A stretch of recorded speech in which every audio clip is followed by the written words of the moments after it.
revenue translates directly to stress. What I mean by this is the more revenue you generate for your organization, the more obligation you have. These are sales. So the more obligation you have to deliver a product or service. Well, the more obligation you have, the more stress that's put on the organization. Yes. And if you're the one operating the organization, that's the more stress directly on you. So more sales equals more stress. The balance for this necessity is profitability, and yet no one focuses on it. So that's why I am so vehement about bringing profitability to businesses of all sizes. On today's show, we have the opportunity to interview the best-selling author of the smash hit book for business owners all throughout this country. The book is called Profit First, and the author, his name is Mike Michalowicz. And on today's show, he shares with you and I why you must create a system for telling your money where to go before you spend it, why you must pay yourself first, why profit is a habit, why the goal of every business should be to remove the owner from the daily operations profitably, why profit is a reward for the investors and owners of the business, and why the biggest challenge for most entrepreneurs is knowing their biggest challenge. Today's show can absolutely change your financial life. So grab a pen and a pad and let's enter into the lab of the Profit First Dojo of Mojo with Mike Michalowicz. Some shows don't need a celebrity narrator to introduce the show, but this show does. 2 men, 8 kids, co-created by 2 different women, 13 multi-million-dollar businesses. Ladies and gentlemen, welcome to the Thrivetime Show. Now, 3, 2, 1, here we go! Started from the bottom, now we here. Started from the bottom, and we'll show you how to get here. Started from the bottom, now we here. We started from the bottom, now we here. Started from the bottom, now we here. Yes, and yes. Thrive Nation, on today's show, we are interviewing the best-selling author of the book, The Profit First, and the host of the Entrepreneurship Elevated podcast, Mike Michalowicz. Welcome on to the Thrivetime Show. How are you, sir? I'm doing well, Clay. Thank you so much for having me. Hey, since last time I talked to you, I was actually on your show. Yes. You have added a button to the top left of your website that helps to help people understand how to pronounce your name properly. But just to clear it up for our 500,000 listeners, how do you pronounce your last name? Yeah, so it's pronounced Michalowicz, but if you're an old high school friend of mine, it's Michalowicz. that was my nickname in high school. Which, that is great. Still goes with me. So occasionally people will shout that out in an audience. Hey, it's Michalowicz. Oh my gosh, that is so funny. Well, I first ran into you in 2016 when you so graciously had me on your show, and during that time, I've ran into so many people, probably 2 or 3 dozen people at our conferences who are disciples of your program. Could you tell the listeners, though, where you were at financially before creating the Profit First system? Yeah. I mean, so it's critical. It became the inception of Profit First. We got to rewind back to 2008, so 12 years ago. I had built and sold 2 companies. I was on top of the world financially and until I had everything figured out, but admittedly was chock full of arrogance and didn't realize how much ignorance I had. I started a business right around that period that was a total calamity. It was an angel investing company, and I wiped myself out financially. And what I realized, it was a devastating period for my life. I actually went through depression, and I lost my possessions. The only thing I didn't lose was my family, thank God. And it was an awakening for me that I really didn't understand what made entrepreneurs successful. I thought I did, but I didn't know. And I didn't understand finances. I thought I did, but I didn't.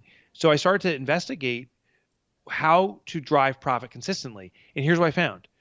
Most entrepreneurs wait till the end of the quarter, or actually in most cases the end of the year. That's what I was doing, to see what my tax returns were, to see if there was a profit. And if there was, it was an accounting profit anyway, and there was no cash there. So I decided to create a system that worked with how I naturally behave. And what I did naturally was I was logging into my bank account every day to see if I had money. If I did, I'd spend it. And if I didn't, I'd try to sell something to somebody quickly. A panic would ensue. And I decided to create a system around that behavior of what I call bank balance accounting. So Profit First is a system where money, as it flows into your business through sales, we immediately allocate money to its intended use before spending a dime. So some of it goes toward profit. Some goes toward the operations of the business. Others goes to reserve for taxes and so forth. And by doing this, I was carving up the money at my bank, saw what the money's intended use was, because these were all different bank accounts. It was very clear. And I started to work within the confines of what I truly had available for the different parts of my business and my life. Now, can you share with the listeners, what kind of businesses were you involved in? Because there's so many listeners out there, I think, who can relate to this idea of being able to sell a lot, but being unprofitable, being very busy, but not profitable. What kind of businesses were you involved in? Because I think on the outside, you might think, wow, this guy's really killing it. Yeah, so my first business was in computer integration. It means I was in the tech space, setting up the hardware and configuring it. And I grew to like a $2 million company, and it was growing consistently, but it was not profitable. That top line is purely just a vanity metric. It's not the health of a business. I sold it to private equity. I made some money. I didn't make FU money, but I did make FME money, whatever that means. My second business was in computer crime investigation. Right place, right time. I started that business. 6 months later, the Enron trial broke, and guess who got the phone call? We did. Not for prosecution. That's the FBI and CIA, but the defense attorneys for Kenneth Lay, Andrew Fastow, called us and said, hey, can you get involved in this case? And sure enough, we did. And it put my little startup on the map instantly. We bootstrapped it. We did, I think our first full year, we did over $1 million.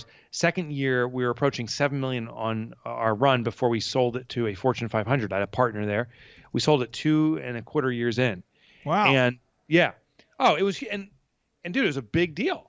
And I'm like, I became a millionaire in my early 30s. I'm like, I've got this all figured out. Now I'm a genius. Oh, genius. I believed my own shiitake. Anything I touched turned to gold. And that was ultimately the downfall. Was I was so full of arrogance and also ignorance that my third venture in 2008 was an angel investing company. I helped all these different startups. I threw my money into these businesses. And, I'm like, if I'm there, we'll be successful. Yeah. And that was my downfall. I lost all that money. I lost my homes over it. I lost everything. And that was a wake-up call that I didn't understand entrepreneurship. I happened to be in the right place at the right time on that one big deal. Yeah. But that's not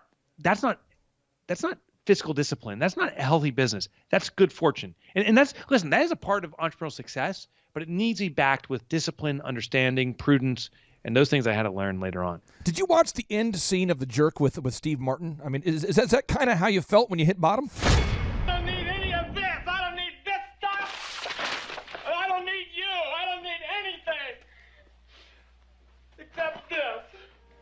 This ashtray, and that's the only thing I need is this. I don't need this or this. This ashtray. And this paddle game. The ashtray and the paddle game, that's all I need. And this remote control. The ashtray and the paddle game and the remote control, and that's all I need. And these matches. The ashtray and these matches and the remote control and the paddle ball. Okay, so when you were at the bottom, though, I know we can kind of laugh about it now, but what did it feel like? Yeah, so in the moment, it was really hard. I actually, like I told you, I went through depression. And by the way, this is self-diagnosed. I went through what I think is called functional depression. I never sought out a therapist. After the fact, I did. Like once I got through that, I'm like, oh, maybe I should actually have someone that specializes in how our mind operates and talk to that person. But so I admittedly started to drink. I became an insomniac and was really wallowing in this space. The way I got through it or out of it was a friend of mine suggested journaling. And journaling is the male version of a diary. But just write down thoughts. And I thought initially I should just write down, grateful things. I'm grateful to be awake. I'm grateful to be alive today. But he explained to me, he's like, no, write down any thought you have in your mind. And what happens is I started to write down these hateful and angry thoughts at myself, at the world. And what happened is I wrote those thoughts down is it relieved the steam valve. And for maybe 5 minutes, other times a few hours, sometimes even a full day, I was able to concentrate again on moving myself forward. And when I started to slip back into that depression, I started journaling again, and it would relieve me, and I'd focus forward and push myself forward. And because I attribute a lot of my turnaround to that ability to relieve the steam of my bad thoughts and start slowly, consistently moving forward. I also found purpose. Like I found that I got to fix these entrepreneurial misnomers for myself, but also for readers. And I committed myself to, as I call it now, eradicate entrepreneurial poverty. There's this gap. Like the day, Clay, you start a business, anyone listening starts a business, the world thinks like, oh my God, you're a millionaire now. Oh, you make so much money. Oh, right? yeah.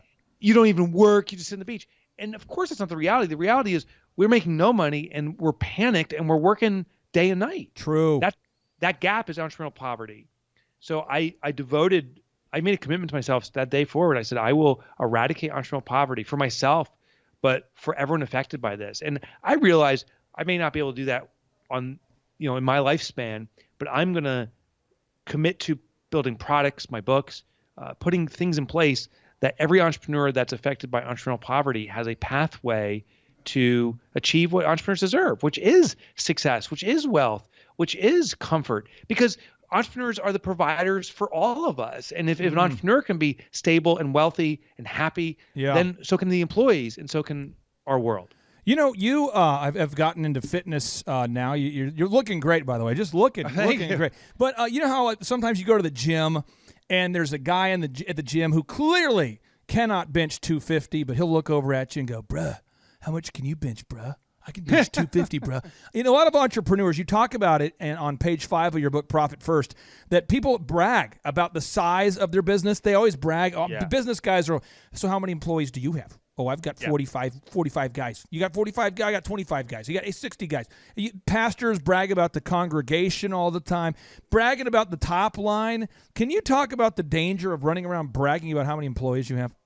Yeah. It's totally the how big is it contest. And and here's the reality. No one really cares. I mean, so here's the problem. It is perpetuated in our media. So when I walk through an airport or something and I stop by the newsstands, every magazine oriented toward entrepreneurs are about these entrepreneurs that are wildly successful in regards to revenue. That's how to define it.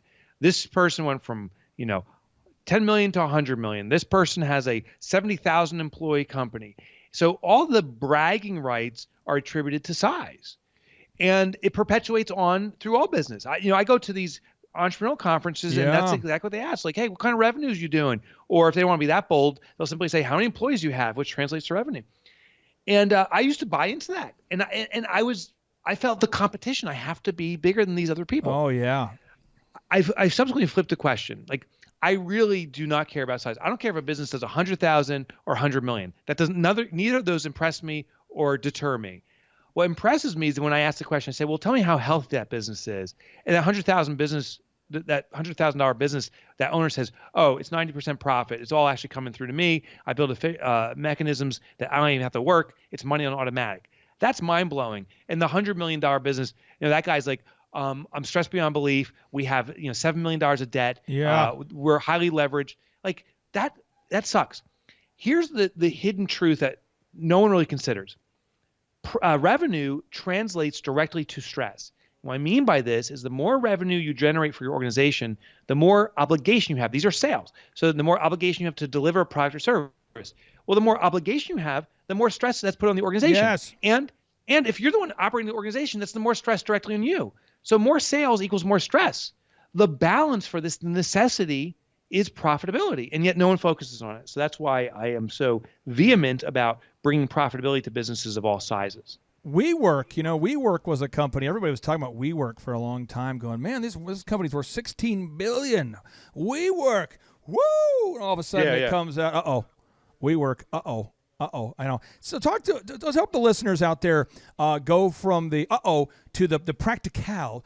On page 19 of your book, Profit First, you start to get into the details, and you start to talk about kind of your process. And as you get into about page 40 of your book, you really start getting into the details about setting up all the different accounts. Can you help our listeners out there who are note takers and people who are implementers? What should they do right now if they're a roofer? They're a dentist. They got a lot of gross revenue. The sales are high. Talk to us about your 5 accounts, and how does that all work?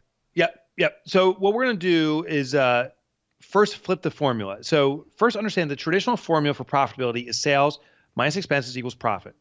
And the reason that fails us is it tells us that profit comes last. Profit first, what I'm about to teach you, is a behavioral mechanism. It works with our minds. And it's human nature. When something comes last, it's insignificant. So calling profit the bottom line or the year end are the worst things we can do, yet that's the common vernacular. The new formula is sales minus profit equals expenses.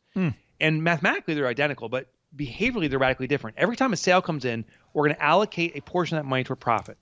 Now, how we do in practice is at your bank. And the reason we do this at your bank is that I found in my surveys of now, I believe, well over 100,000 entrepreneurs. Wow. Every time I do a speaking engagement on Profit First, I survey the audience. And what I found consistently that the vast, vast majority of entrepreneurs do bank balance accounting. We don't read our income statement tied to our balance sheet and cash flow statement. We simply log into our bank account, and if we have money, we can spend it. If we don't, we panic. That's the system. 100,000 people. You've interviewed 100,000 people approximately, surveyed them, and you're saying that most people, they just look at the bank account and they go, if I have money, I can spend money. If I don't, I don't. Is that correct? That's exactly it. And listen, and these people are checking their bank accounts once a day. Oh, that's yeah. That's the frequency. And these aren't just like micro businesses like doing like $50,000. These are $500,000, $1 million companies. I just spoke at a conference with companies that are doing $10 to $50 million. Same behavior. They have a controller or a CFO. Oh, yeah. But the owner is still logging in and is highly biased by the cash flow. A lot of deposits come in. They're like, oh my God, business is great. Finally, the next day they pay their bills. Business sucks. That's this reactionary mentality. Mike, so I have one quick thing I want to interject because I know the listeners out there would benefit from this. You see this all the time, and when I first started helping companies with their marketing, I ran into a cosmetic surgeon one time who his card got declined for payment to me, for some marketing, and he's a big house, big nice cars, the whole thing, and we ended up finding out that he had something like $500,000 of accounts receivable owed to him. And he literally was maxed out on he had no money in his account at all. I mean, zero. And I had to point out to this guy in his 50s who's a baller building the new house that, dude, the money that you told the lender that you had isn't right because you were looking at accrual-based accounting. You weren't going off the cash. And I seriously watched a grown man cry, and then I had to have my team try to help him collect. Is that uncommon for that kind of craziness as a company grows to happen? Sadly, it's not that uncommon. I mean, it's devastating. And it's a game we play at the outside world, but it's a game we're playing with ourselves. Like, we actually try to convince ourselves we have money and that it's just a cash flow situation, that just one more big sale or one client will fix everything. And it never does. We're looking at the top line only, and it's a real problem. We're looking at sales only. So we need to address profit. Here's what I tell people. Profit is not an event, meaning an eventuality that at the end of the year or a certain point is going to happen.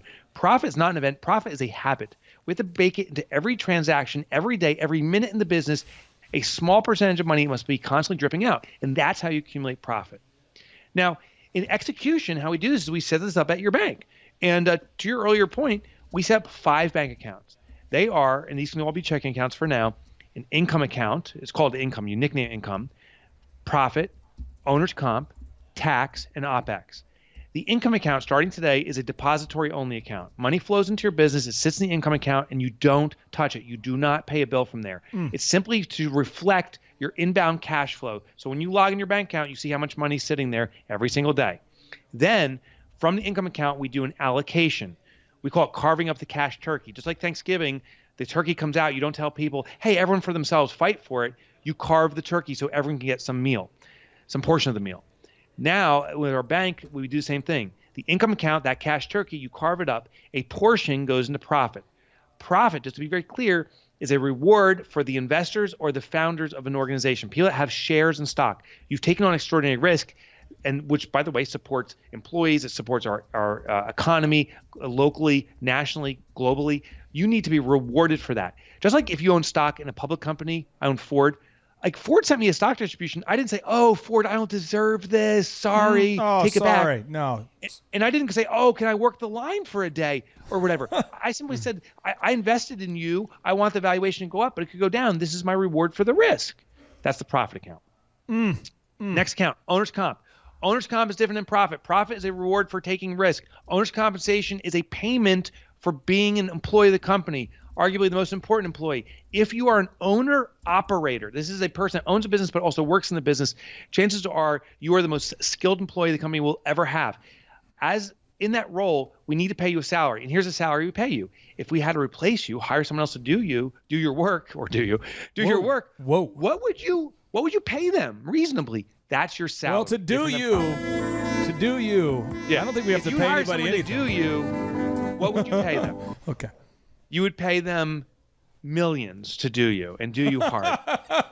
Then the next account is called the tax account. This is a reservation of money to pay your personal taxes. An owner of a business, the biggest liability or biggest bill a business receives associated to the business inevitably is the tax bill. Yes, the one we're least prepared for. The business, regardless of your business formation, can pay your taxes. It can reserve it, and through a mechanism, it can pay your taxes for you. Just talk with an accountant to do that. And then the last step is an OpEx account. OpEx account is the money available to pay the operating expenses of a business. In summary, we have that one account income that feeds the other 4 accounts.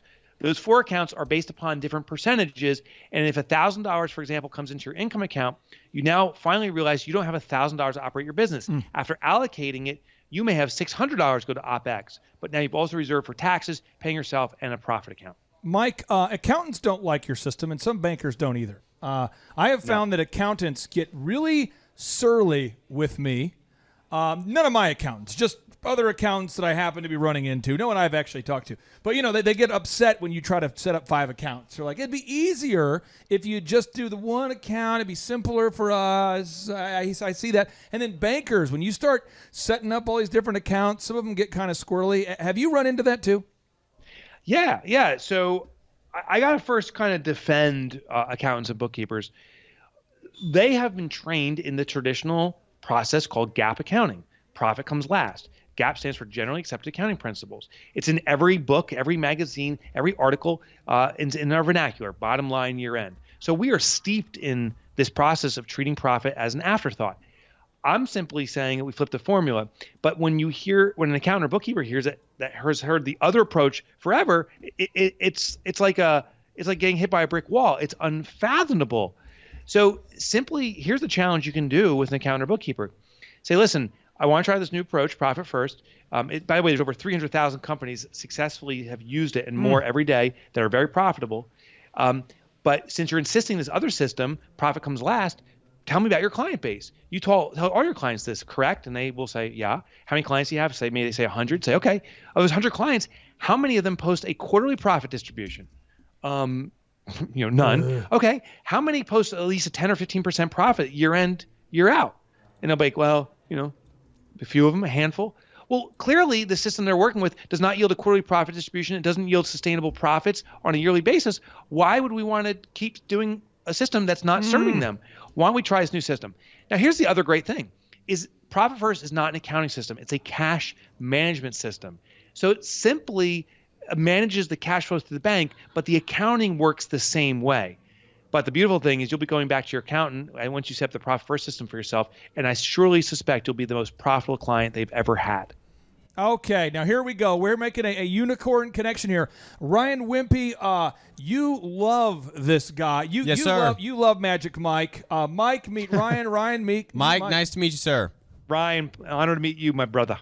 And Ryan, you tell our listeners and tell Mike how much that the Profit First system has improved your life and the life of your wife and your business, Tip Top Canine. My wife a lot. When we got married, she was like, "Oh no," when she saw the bank account and the one account. But we have 6 accounts. We actually have a advertising account as well. Oh, right? Nice. Because we have some like vehicle wraps that will come up every month and shows or every year, not like a monthly expense. And then we have like events that we may do once or twice a year. So we go ahead and put money aside for that just every week. So you have some questions for Mike here. I do have a few questions. Yeah. One is a Profit First clockwork question. Okay, lay it on me.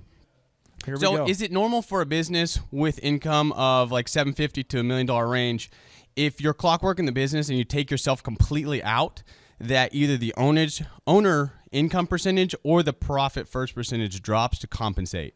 Oh, great question. And just for clarity, so anyone that doesn't know, Clockwork is a book I wrote about designing a business to run itself. So remove the owner.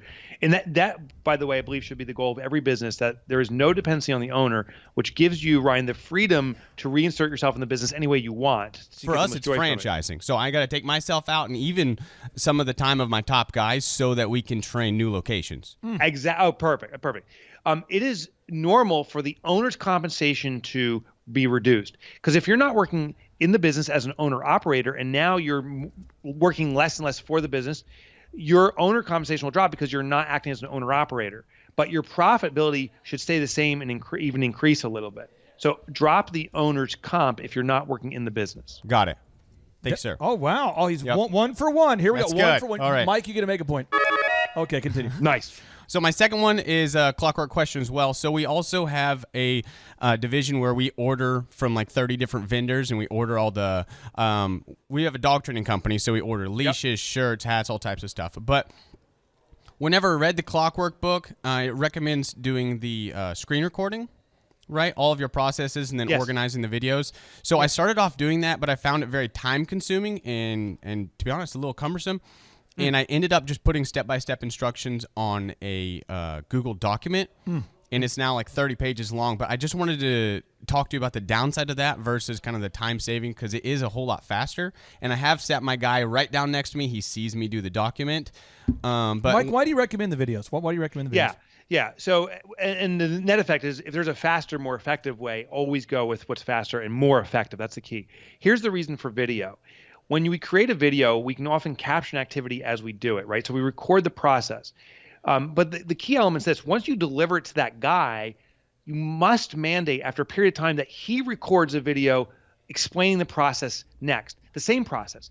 Because ultimately, the greatest student in any room is the person that teaches the process. I want to know he's mastered it. And the only way I can know he's mastered it if he can effectively teach it. Plus, if he starts creating the videos now of what you've taught him and any other knowledge he has, should he walk out the door any day, now we have the recordings of all the processes he was doing. So that's the key for video. It brings about teachers, which brings about mastery. Mike, I've got a few hard-hitting questions for you. One is your new book, Fix This Next, Make the Vital Change That Will Level Up Your Business. What's this book about, and what inspired you to first write it? So I am so pumped about this book, and well, we'll see what readers say about it. But here's what inspired it. I have discovered that the biggest challenge entrepreneurs face is knowing what their biggest challenge is. People come to me constantly, and I was going around doing the same thing, saying, Mike, what book should I read next? I asked other people, what should I explore now? It wasn't until I realized I need to figure out what my challenge is in the moment in my business, the most impactful thing that if I fix it will move my business forward. I need to pinpoint that challenge. But I couldn't find a mechanism to do it. So over the last 5 years, I've researched, tested, I've guinea pigged all 4 of my businesses, plus a lot of volunteers that went through the process. I developed what I call the business hierarchy of needs. I translated it from Maslow's hierarchy of needs, which is human needs, but into a business structure. And what I found is that there's some fundamental things that need to be addressed first before other things can be addressed. It's like building a structure. You need to have a strong basement in place to put the first floor on, and you need a good first floor structure to put a second floor on. Yet some businesses jump right to building a second floor, and there's no first or basement, and the thing just collapses on itself. Others keep building the foundation forever. So they have this massive foundation for a skyscraper, and they put a little tool shed on top of it, and the business collapses again on itself. So Fix This Next is a way to pinpoint where you are in building your corporate structure, if you will, to find the most impactful thing to work on next, fix it, and then it helps you pinpoint the next thing you need to work on. You obviously are busy. I'm not trying to have a competition with you, but just to give the listeners some sort of context. How many people work with you at this point? How big is your organization, or how many people are involved? I have 12 employees, but notably most of them are part-timers. You see, you have 12 employees, and you've impacted the lives of 300,000 business owners that you know about that are implementing your system. So Yes, I think with 12 employees making an impact of 300,000 into the lives of 300,000 people, that's pretty awesome. And I know you're busy. So how do you organize the first 4 hours of your typical day? I mean, what time do you wake up? What does that first 4 hours of your day look like? So the first 4 hours is exercise always first. We were talking about that a little bit off air.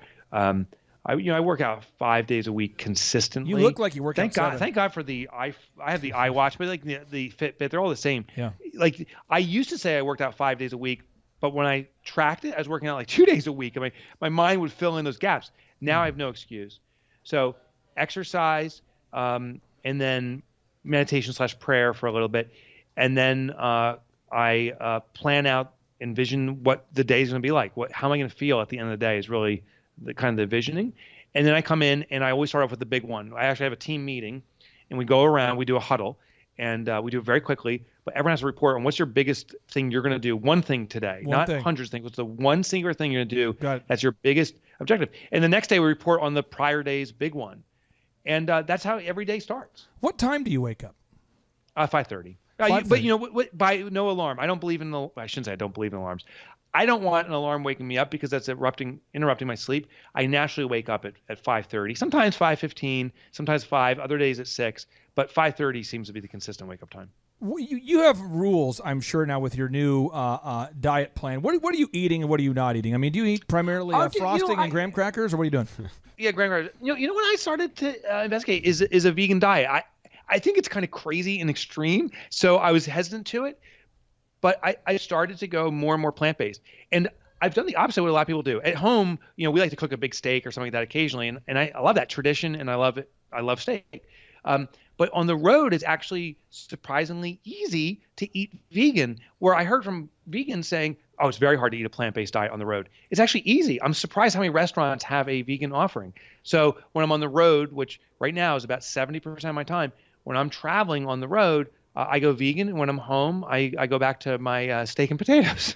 Now, okay, so you have these habits that you live by for your fitness, habits for accounting, habits that you do. I think a lot of entrepreneurs, I want to go back to accounting for a second. I think they have a habit of using QuickBooks, and there's garbage in, garbage out. I see it all the time. I told you the story about that cosmetic surgeon, but they look at the QuickBooks and they go, look, I've got $500,000. Woo! And I say, whoa, check the bank statement, Holmes. Can you talk about how QuickBooks can make you quick broke if you don't actually keep that thing updated? Can you talk about that? Yeah, well, QuickBooks is a glorified spreadsheet, and I don't mean that in a negative way. All accounting systems are. They're a spreadsheet. It's just presented in a different format that's very digestible. Here's where it can become a problem. It can become overwhelming, and therefore we avoid it. Like, I don't know how to read these reports. I don't know how to enter data, and we avoid it, and therefore we're not putting any data in, or we're putting garbage in. We're misassigning stuff. Well, garbage in, garbage out. So then we look at the reports. They don't have our up-to-date information. It's miscategorized. Oh, yeah. You put something in and you're like, oh, my God, I had $100,000 of website design? I haven't touched my website in 3 years. No, that was your rent. You put in the wrong category, and it confuses you. Oh. So I'm not a fan on day-to-day management for most entrepreneurs of using an accounting system, not because they don't work. We're just ineffective in using them. It's like giving someone a jackhammer when all they need to do is pound a nail in the wall. So what we should use is, I think, the Profit First system for cash management, but you should definitely hire a responsible, capable accountant and or bookkeeper to manage the data entry for your accounting system. Because Profit First is not a solve-all. It just manages the cash to ensure profitability. It will also tell you when there's problems. When there's not enough cash to pay your bills, Profit First will tell you, but then you got to figure out why can't you pay your bills. And you need to investigate your QuickBooks or whatever your accounting system is. And that's when I call my bookkeeper and say, hey, let's go over these numbers together. Well, I know Ryan has one more question for you, but I want to ask you this. What should an accountant do for small business owners? Because I see a lot of people that put their faith in the accountant. They move maybe a little bit beyond just delegating their accounting to their accountant. I would say they abdicate it. They say, hey, you just handle it. You. And then every single time they come into our weekly meetings and they say, Clay, I owe $26,000. Internal Revenue Service. My accountant sucks. And I talk to the accountants. It doesn't matter what firm it is usually. And they go, well, the client needs to be, they need to stay on top of that. The client needs. And so what should a client, what should a client expect out of an accountant? Do you recommend a monthly meeting, a weekly meeting, quarterly updates? I mean, what kind of responsiveness should we expect from an accountant? Yeah. So, I mean, just like any industry, there's different degrees of engagement you can get from an accountant and different, qualifications. Yep. So I suggest minimally, that accountant is an advisor to a company in giving strategic direction around financial decisions. And a quarterly meeting, that's how often I meet with my accountant quarterly, is advisable. Now, the primary function of an accountant is really compliance with tax responsibilities to make sure that you are ready to pay your taxes. They don't traditionally help you prepare for your taxes. They simply say, here's the tax bill, it's coming, get ready. They don't give you guidance on how to prepare, but there's higher level accountants that do that. Now, this is very selfish and kind of pitchy, but I started an organization for accountants called Profit First Professionals to help accountants become advisory and to be proactively guiding clients toward more profits and controlling their taxes and being prepared for taxes. But an accountant you should meet with on a regular basis. Traditional accountants may only meet with you once a year, and yes, it's their responsibility, but ultimately you're the one to be affected. So call your accountant and say, listen, we got to meet more often and be proactive here.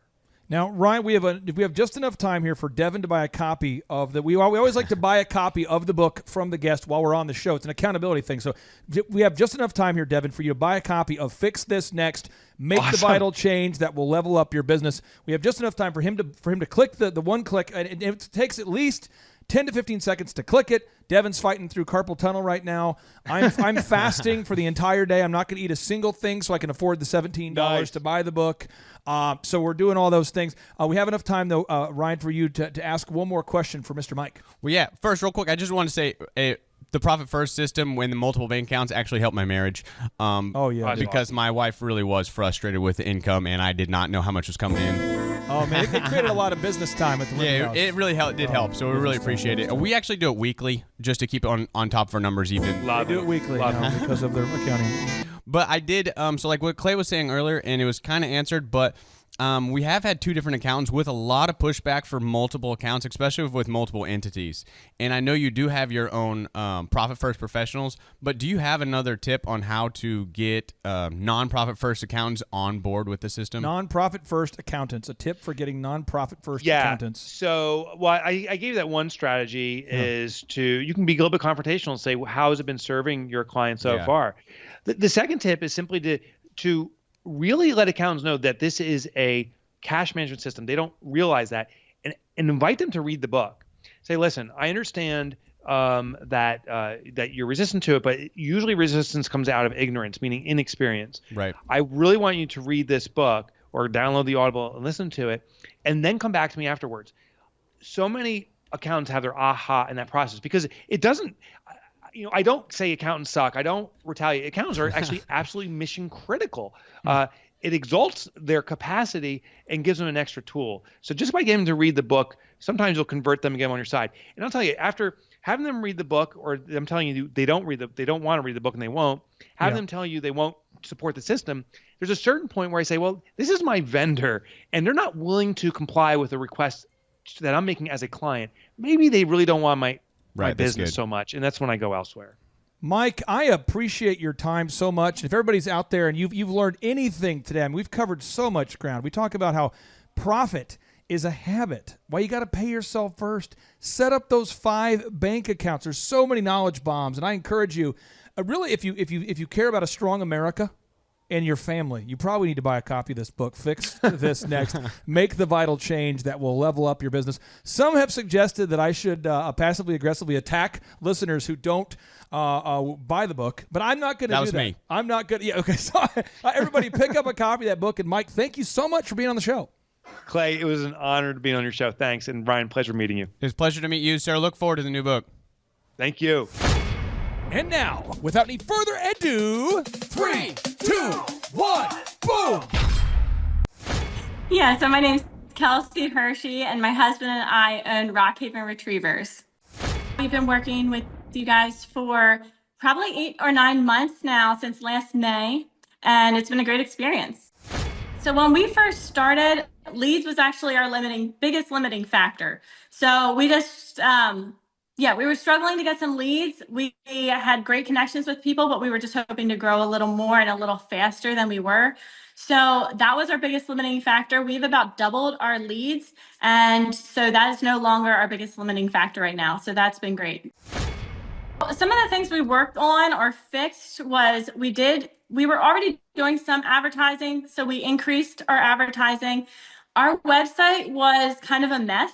I mean, it was beautiful, but it wasn't being found. So that was our biggest issue. So you guys helped make us more Google compliant. Our coach worked with us. That was amazing. Getting it where people can actually find us. So that has been really important. And then also getting really good, high quality Google reviews where people can, we're in an industry that very much relies on trust. And so having those referrals and Google reviews has been really important for us. It's had a huge impact. So just the stability and predictability that comes with a business coach, honestly, that was the biggest thing for me. I really appreciate, I know every Friday morning at 5 a.m., we're going to meet with Andrew. We're going to go over our numbers. We're going to talk about our biggest limiting factor. That way we can just kind of chink away at that. And so we can grow systematically. It's not chaotic at all. And so having that and the way it impacts our family has been huge too, just because, we have, like I said, we're very much family oriented. We have 4 kids. And so it's really important to us that it doesn't become all about the business. And that is something I've really appreciated. Andrew actually cares about our marriage. He cares about our family and our kids, and keeping that all in line with what we have told him is our highest priorities has been really important. And honestly, if that wasn't the case, we probably would not be doing business coaching. So that's a very important part for us. For the 13-point assessment, it's kind of a no-brainer just because there's literally no risk involved. We've also gone to the business conference and come away with a lot of value as well. So honestly, I would say just do it because it is worth it. I love that if someone is hesitant, it is a month-to-month basis. So you can just set aside a certain amount and say, we're going to try it out. And if you're diligent and you're going to be open and do what your business coach asks you to do, then you definitely won't regret it. Ladies and gentlemen, on today's show, we're going to interview a real person who is a real business owner. So many people ask me, well, Clay, what kind of business owners do you work with? And the reason why we only work with 160 clients, James, is I only want to work with really good people. James, you get it. I get it. I don't want to work with people that are not good people. And so today's show, my commercial for her is she's good people. Her name's Kelsey, the name of her company, folks. The name of her company, look it up. She's a real person, not a hologram. It's rockhavenretrievers.com. Kelsey, welcome on to the Thrivetime show. How are you? I'm doing great. Thanks so much for having me. Hey, so just so people can verify that you're not a hologram, tell us your first and last name and the name of your company. Yeah, so my name's Kelsey Hershey, and my husband and I own Rockhaven Retrievers.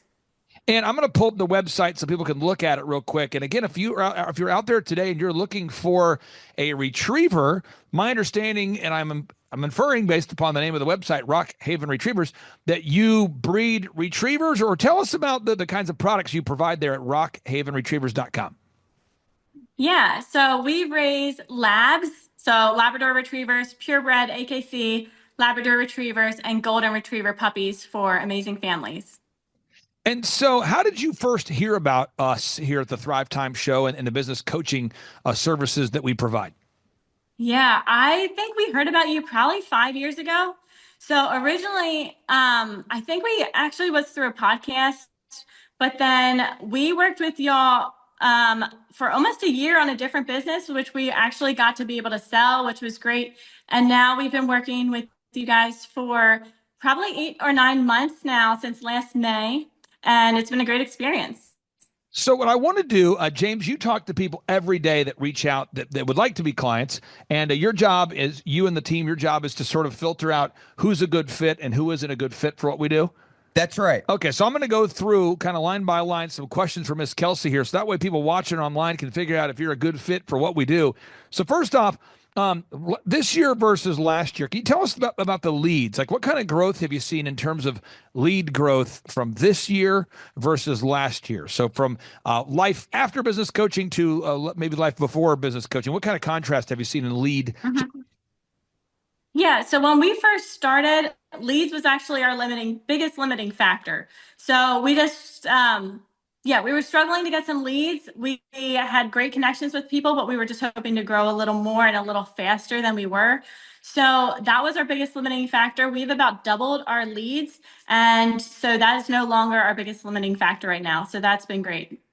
So you've doubled. Now, James, you have questions that people ask you all the time. What follow-up question would you have for Kelsey about lead generation? Because I know people ask you on the phone all the time. They say, can you guys help me generate leads? Do you have any follow-up questions for Kelsey? Well, a lot of people don't know where to get leads. So where do you get your leads from?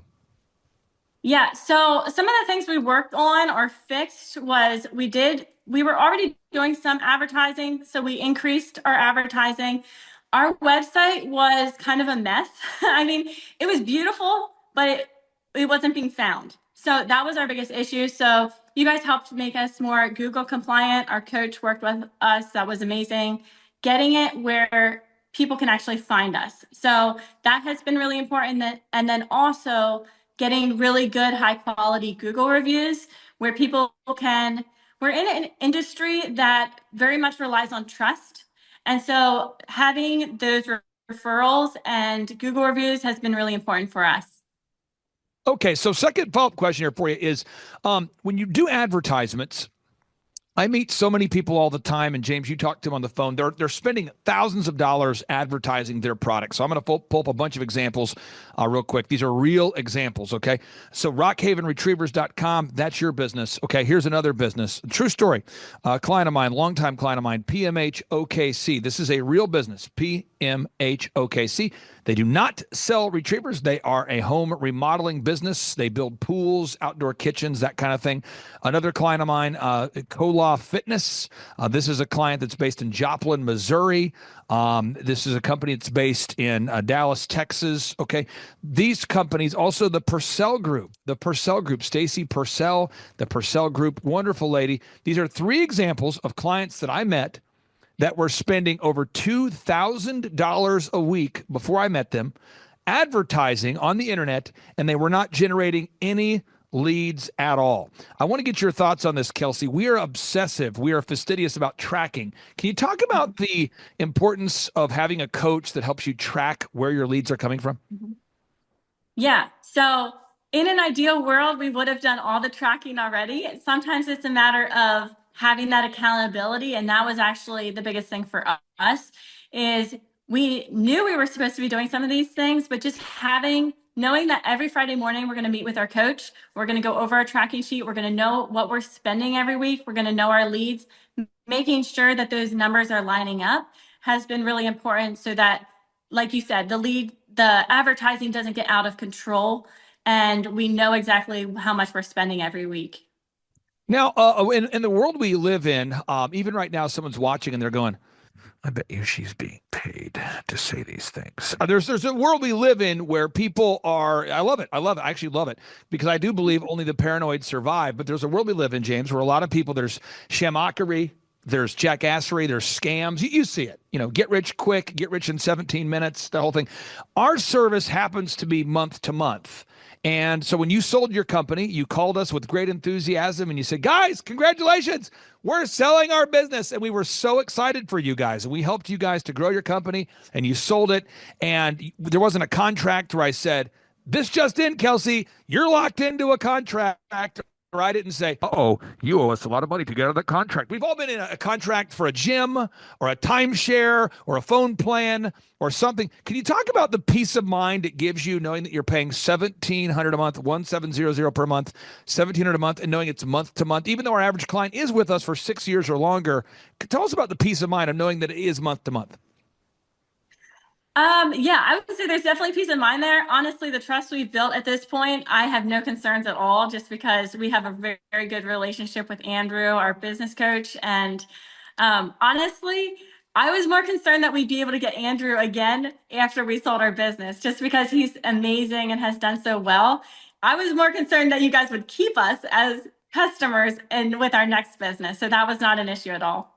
Okay, now for your business, go back to your business. We've got to gather video reviews. So I'm trying to celebrate my clients today while giving a lot of examples. So if you go to thrivetimeshow.com, that's obviously a business that I'm involved in. If you go to eitrlounge.com, that's obviously a business I'm involved in. If you go to Dr. Zellner and Associates, that's obviously a business that Dr. Zellner and I are involved in. So when you look at these different businesses, we are teaching that which we do. Like, we're teaching you to do things that we do in our own companies. And so when you go to thrivetimeshow.com, the idea of having a business conference is not a new idea for me. And I know this sounds shocking, but I've been doing business conferences for 20 years. This is my 20th year doing the same thing. So we have thousands and thousands of testimonials from real clients. So people say, Clay Clark, I've never heard of you before, but I know Robert Kiyosaki's speaking at your conference, or I know Eric Trump's coming, or I know that you're bringing in Tim Tebow or whatever. But ultimately, James, people, they often want to know, how long have you been doing this? Where are you located? We talked to a lady the other day. She said, does Tulsa have hotels? Remember this lady, wonderful lady? Yeah. I mean, so there's people that have lots of questions about, does Tulsa have hotels? What kind of questions do people ask you about our conferences, James? Well, they want to know, a lot of people want to know, what exactly are you going to talk about? So they don't know that you're going to talk about marketing, systems and scaling, human resources, accounting, social media marketing, branding, search engine optimization. Right. That's a big one. Sales training, just all these things. But that people ask do. you this every time. Right, they do. And so we have testimonials. And so I want to get your thoughts on this, Kelsey. How has gathering video testimonials for your business impacted you? Because I hear so much from people, they say the video testimonials were important for them. How has gathering objective video reviews from real customers impacted your business? Oh, it's been so important. So for us, like I said, our business is very much built on trust. So having people that trust us to raise their puppy, to know that it's being cared for well and is getting everything that we say. We are in an industry that unfortunately has a pretty bad reputation in some areas.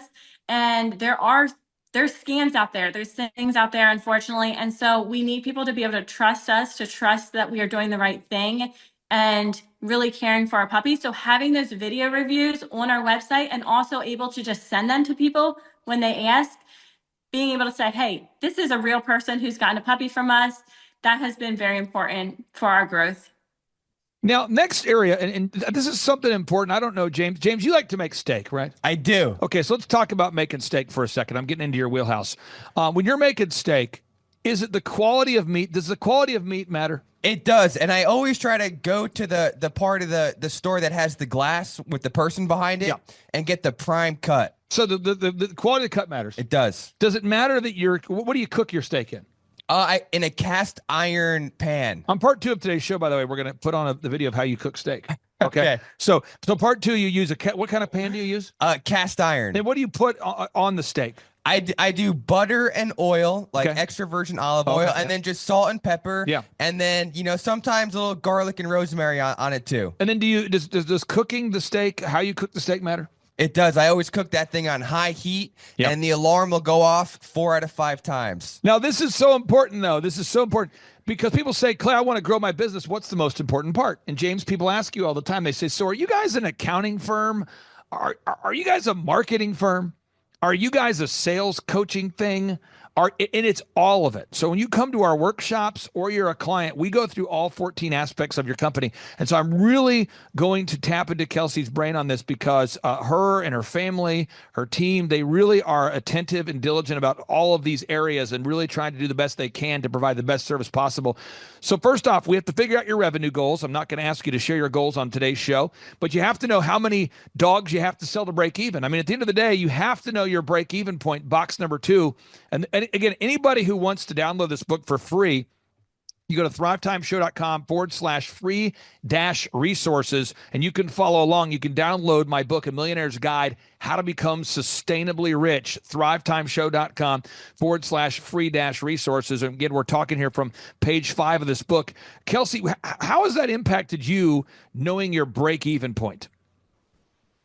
That's been really important. I mean, we wouldn't be able to, this is a passion of ours. We really love it, but we can't keep doing it if we aren't making a profit and feeding our family. So we have 4 boys. We need to be able to feed them, to care for them. And so knowing our break even it's a non-negotiable. We would not be doing what we're doing for this long if we didn't know our numbers.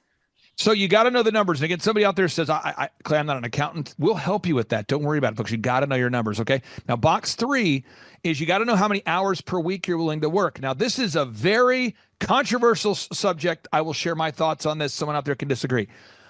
I believe that everybody watching today's show, you should pray about it, ask God, I mean it sincerely, and then talk to your spouse and figure out the boundaries with which we are going to work. So for my wife and I like to work 6 days, rest on the 7th. That's the mindset that I have. That's my ideal scenario. Some people say, you work 6 days a week. James, new employees are always shocked that I'm here 6 days a week. They are. I mean, do you hear that a lot there? I guess you hear 6 days a week. But it's every week I do it. Every single week. Yeah, and you work 6 days, 7 days a week. You do it too, right? Right. But there's some people that want to work 4 days a week or 5 days a week. Kelsey, why is it important for you and your husband, with the 4 kids you have, to know how many hours per week that you're willing to work?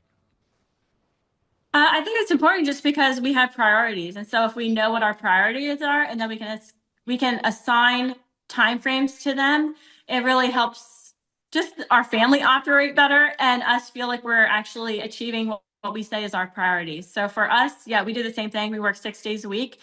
And I think, honestly, y'all have helped us a lot with just feeling comfortable that that is okay, because there is a lot of shame and stuff around that. But yeah, priority wise, we do assign timeframes to things just so that we can accomplish the things that are important to us.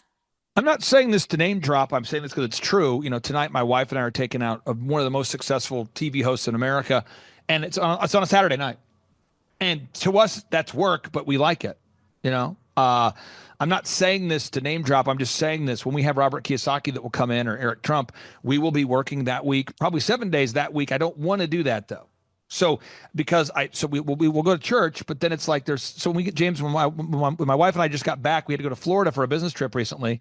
I got back and I had a lot of work I had to get caught up on. So my schedule got out of whack, but it's so important that you're out there and you have an ideal schedule that you feel good about. And for my wife and I, it's 6 days a week. Someone out there watching, it might be 4 days a week, but it's really important. The next area you have to focus on if you want to scale a company, we'll help you through all of this, folks, is you got to figure out, box number 4, what makes you unique. So this just in, there are other dog breeders in America. What?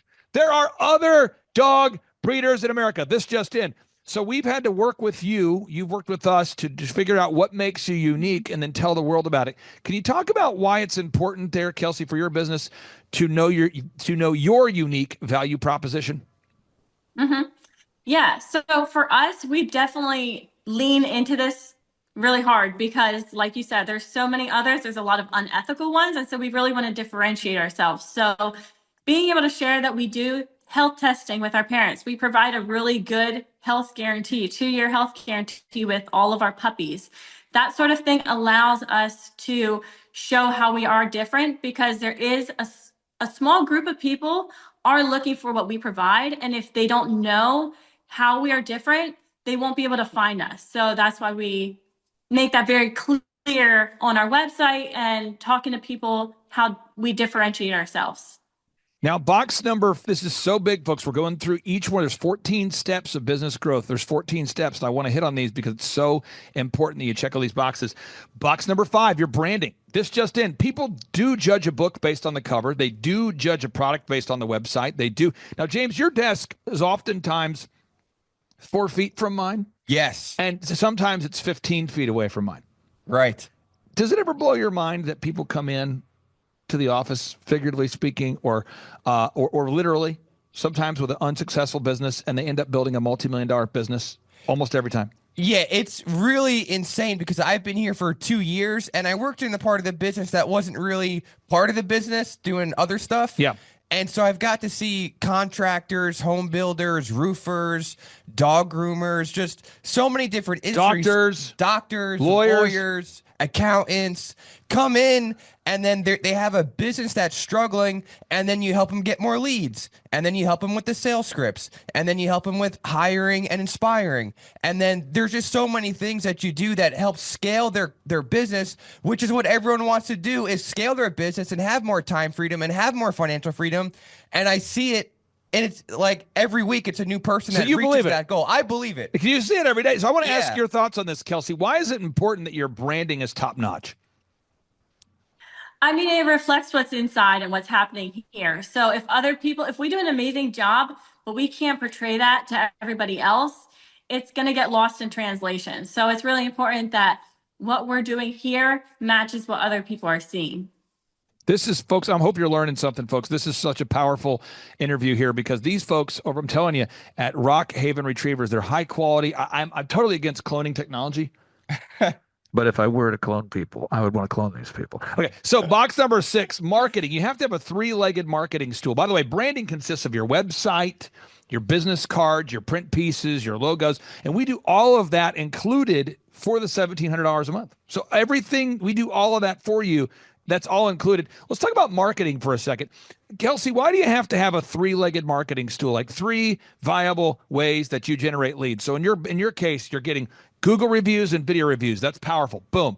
2, search engine optimization. 3, boom. Or 2, search engine optimization. And then 3, online ads. So it's not just one way you're marketing. It's not just Google reviews and video reviews. 2, it's not just search engine optimization. 3, it's not just online ads. Why do you have to have 3 ways that you market to your ideal and likely buyers? Well, mainly because if something would happen to one of them, we need to be able to pivot. So if we're all in on just one area, say we just do advertising, well, if that advertising gets shut down, that immediately stops all of our deal flows, all of our growth, everything is done. So we need to have, I don't want to say diversified because that almost makes it sound like we can be distracted, but if we can focus on 3 different things and do them very well, it has worked really well for us. Folks, I'm telling you, this is powerful stuff. Somebody out there, A, you need a dog, so you're probably going to Rock Haven Retrievers right now. But B, if you're trying to grow a company, take notes. These are real people doing real things. Box number 7, you have to create a sales conversion system. Has to be a documented process. If you're building a boat, I'm hoping that you're using a blueprint. If you're building a car, I'm hoping that you're building a car using a blueprint. If you're building a house, I hope you're using a blueprint. If you're building anything of consequence at scale, I would hope you're using a blueprint. I don't know why in business people don't want to use blueprints. I don't quite have it figured out yet. I don't know why people insist on operating via verbal traditions and tribal knowledge and, well, Carl knows the passwords. I don't understand that, but in order to scale something, you have to create a documented system. And so for sales, you have to have call scripts, call recording, a one sheet that clearly documents how you provide solutions for the workforce, to the marketplace. You have to have pre-written emails that make sense, a lead tracking system that makes sense. Kelsey, talk about the sales conversion system. Why do you have to have all these systems in place? We need them in place because we're people who make mistakes. So for me, I can be going about and doing things, boom, boom, boom, and I can totally forget something. And ask my husband, he knows this, but if I have a checklist and I know what I'm doing, that is much less likely to happen. So I really rely on having systems in place because with raising puppies, they are living and breathing. Like, we can't mess up on this. So we really need those systems in place to make sure every single thing is getting done. Folks, I'm telling you, whether you're feeding dogs, you're a dentist, you're a doctor, you're a lawyer, we have a wonderful, and I get James on part 2 of today's show. You're going to be able to teach the world how you make a steak. And I'm being real. Too Cool Keith, a wonderful guy in Visalia, California. He makes the best steaks in the world. He does. And big shout out to him, by the way. His company's called Crawdaddies. This guy makes the best steaks in the world.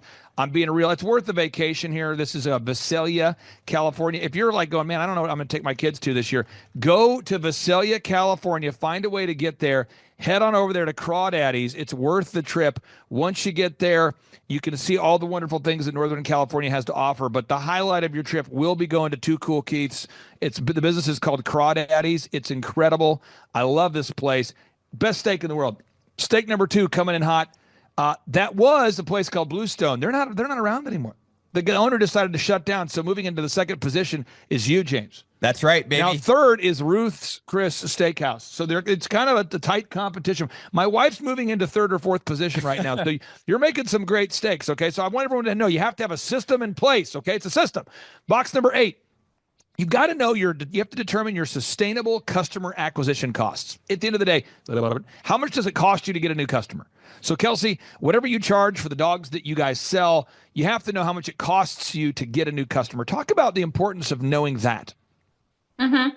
Yep, that's right on our tracking sheet. So we need to know the cost of when leads come in, what each of those costs are that we're accounting for, just because costs can get out of hand very quickly. And so if we're tracking them every week, we know exactly where we're at.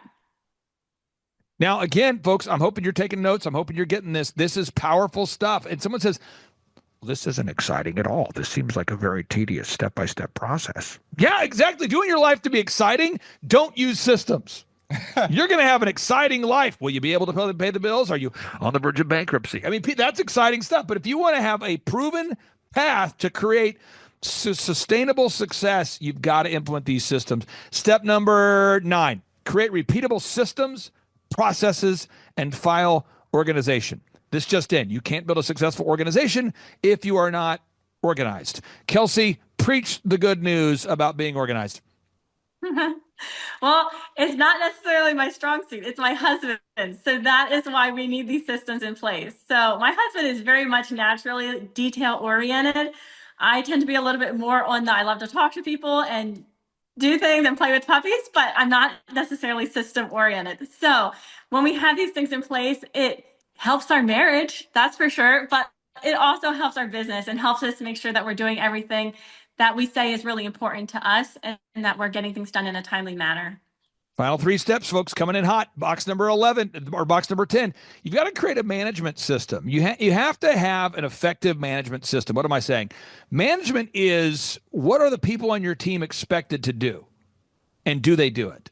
How do you convince humans on the planet Earth to do their jobs with excellence? I see a lot of people have great systems, great processes, great visions, but nobody is getting anything done because nobody's being managed. Can you talk about that? Because your business, you've doubled the number of leads you're getting. Can you talk about the importance of learning these management systems or even these hiring processes? Yeah, so we're still very much a family operated business. We're really still a small business. But it's not just me. My husband works here. We're full-time together. So knowing that we're on the same page, we do have meetings in the morning, just making sure we're on track, that we're focused on the same things and we know what's going on. I would say is key for us, having quick meetings in the morning, making sure that we're both know what's happening for the day and going through our calendar once a week. We will do that as well, just to make sure our week is planned out. And so it's not chaos during the week. Okay, box number 12 here, folks, coming in hot. We're almost there, almost there. Stay on target, almost there. Box number 12, or box number 11, you have to create a sustainable and repetitive weekly schedule. Like, when is your daily huddle?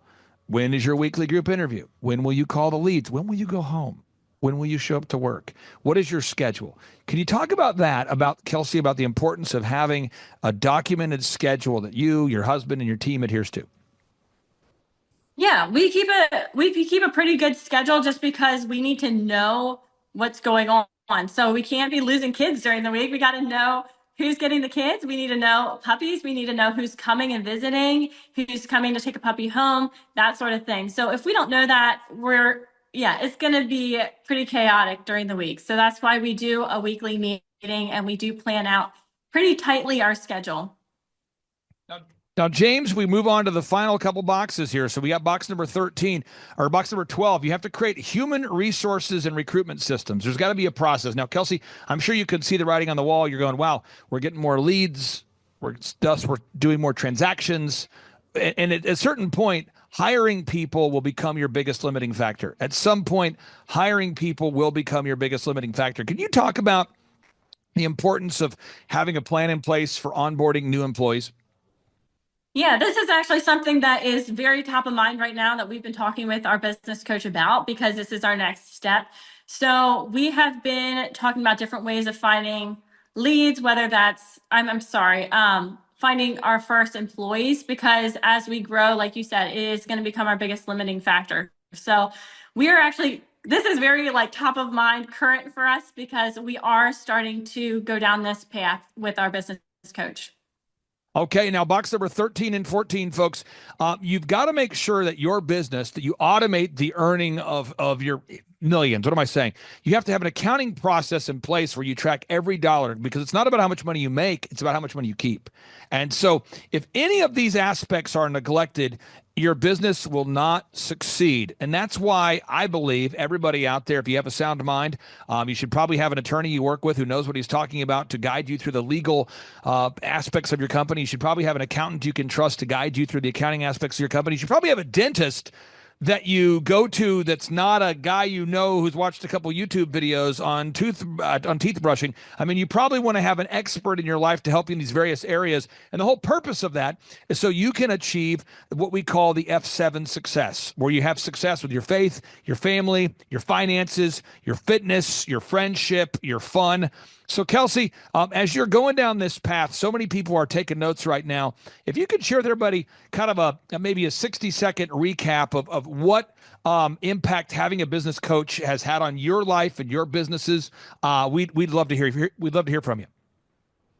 Oh man, it's had a huge impact. So just the stability and predictability that comes with a business coach, honestly, that was the biggest thing for me. I really appreciate.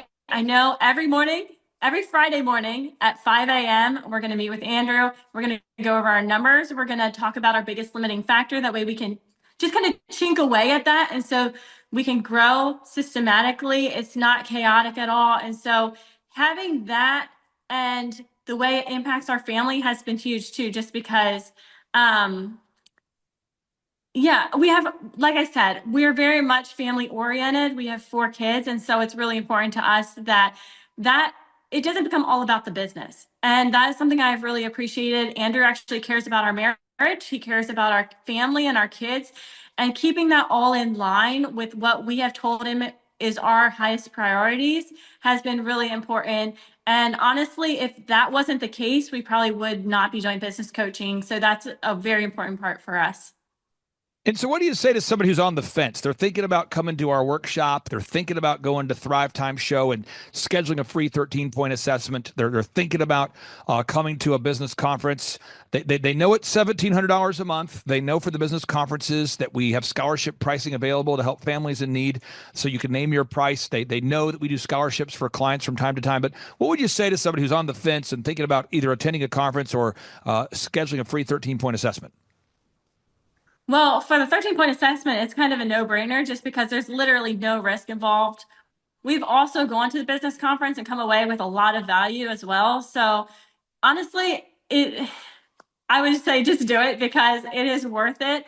I love that if someone is hesitant, it is a month-to-month basis. So you can just set aside a certain amount and say, we're going to try it out. And if you're diligent and you're going to be open and do what your business coach asks you to do, then you definitely won't regret it. James, I'll give you the final question here. You talk to wonderful people every day that are maybe the potential Kelseys of America, or some people you say, whoa, we can't help you. And I don't want anybody to waste their time filling out the form if you have an esoteric belief system and not an actual business you're trying to grow. So James, what final question would you have for Kelsey? If you could do it all over again, would you hire us? Yes, absolutely. Yeah, very thankful for you guys. It's been a huge blessing. We love it. Honestly, Fridays when we meet, it's the highlight of our day. It's our most productive day for sure. So absolutely.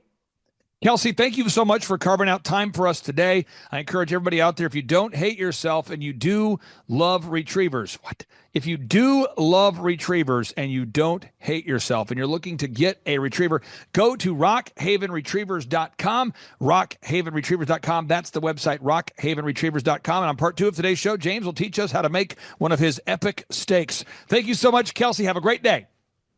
Thanks. You too, guys. Bye-bye. I started a business because I couldn't work for anyone else. I do things my way. I do what I think is in the best interest of the patient. I don't answer to insurance companies. I don't answer to large corporate organizations. I answer to my patient, and that's it. My thought when I opened my clinic was I can do this all myself. I don't need additional outside help in many ways. I went to medical school. I can figure this out. But it was a very, very steep learning curve. Within the first 6 months of opening my clinic, I had a $63,000 embezzlement. I lost multiple employees. Clay helped us weather the storm of some of the things that are just a lot of people experience, especially in the medical world. He was instrumental in helping with the specific written business plan. He's been instrumental in hiring good quality employees, using the processes that he outlines for getting in good talent, which is extremely difficult. He helped me in securing the business loans. He helped me with web development and search engine optimization. We've been able to really keep a steady stream of clients coming in because they found us on the web. With everything that I encountered, everything that I experienced, I quickly learned it is worth every penny to have someone in your team that can walk you through and even avoid some of the pitfalls that are almost invariable in starting your own business. I'm Dr. Chad Edwards, and I own Revolution Health and Wellness Clinic. Hi, my name is Tim Johnson. I'm the owner of Tuscaloosa Ophthalmology as well as Southern Eye Consultants, two ophthalmology practices in Tuscaloosa, Alabama, and I'm a client of Clay Clark. He asked me to answer a couple questions. The first question was, how did I hear about Clay Clark? I am a big fan of business podcasts, and his podcast popped up as a recommended listening, so I started listening to the podcast. I was a little suspicious or skeptical because I thought there was going to be like an upcharge or an upsell, but the idea of the month-to-month canceling really appealed to me, and I kept waiting for the shoe to drop and for the upsell or for the scam to come in, but it never did. It's very legitimate. Since working with Clay, I've gotten a much firmer grasp on how business works. Even in medicine, business is business. I've learned a lot about marketing, especially how Google reviews work and how important that is. And that's very important even in medicine. At least once a week, if not every day, I get a new patient because somebody Googled eye doctor in Tuscaloosa or ophthalmologist in Tuscaloosa. And you'd be amazed how many patients just look for an eye doctor that way. And so he's really changed our business. Our business has grown a lot, maybe 15 to 20% this year. And so we're really grateful for the things he's done for our business. And the last question was, when did I perfect the laugh? I would say that you can never perfect the laugh. You just keep working at it, and just keeps getting better and better each day. But you got to keep working at it. Dateline, August 31st, 2024. James, this is the most important video ever shot.